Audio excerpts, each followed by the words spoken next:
કરતા છે એટલે આપણે તેનું સેવન કરીએ અને અટકીના સળગે એવું કે એક તો આદત. આપણે છે ને આદતથી મજબૂર થઈ ગયેલા છીએ. પહેલાં તો આપણે ઠાસીને પેટ ભરેલું હોય ને તો આપણને જીવવાની મજા આવે. એ મારીને તમારી બધાની ટેવ છે, એને આદત કહેવાય.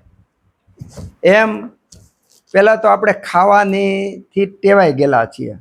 કોઈ ખાટું, એને એસિડિટી હોય તો ખાટું ન ખાય ત્યાં સુધી મજા ન આવે.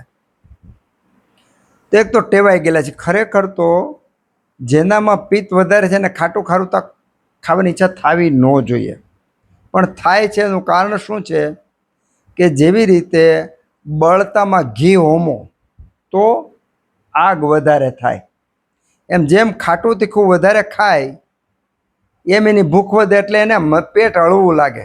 જે એસિડિટીવાળો હોય એને ખાટું તીખું ખાવાનું ના પાડો એટલે એને તકલીફ શું થાય? જે ખાધા પછી જે મજા આવી જાય ને મજા ન આવે.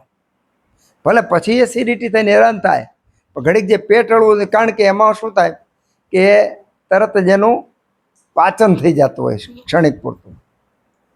તો એક તો આદતને કારણે આપણી જે પ્રકૃતિની વિરુદ્ધ જે ખોરાક લેવાનો છે એ લેવા માટે આપણે પ્રેરાતા નથી. એનું કારણ છે એક તો આપણી આદત.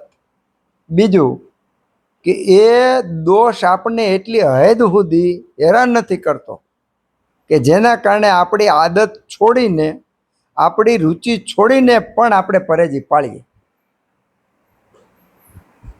એમ કહેવામાં આવે કે આપણે અહીંથી 10 જણા દોડતા જઈ અને હાઈવે સુધી કોણ પેલો પૂગે, તેમાં 5 જણા તો આળહ કરી કે આપણે કાંઈ હાલવું નથી. પણ કોઈ રસ્તો જ ન હોય ને હાકડી નળીને વાંહે દીપડો થયો હોય તો દોડે કે ન દોડે? ત્યાં મજબૂરી થઈ ગઈ.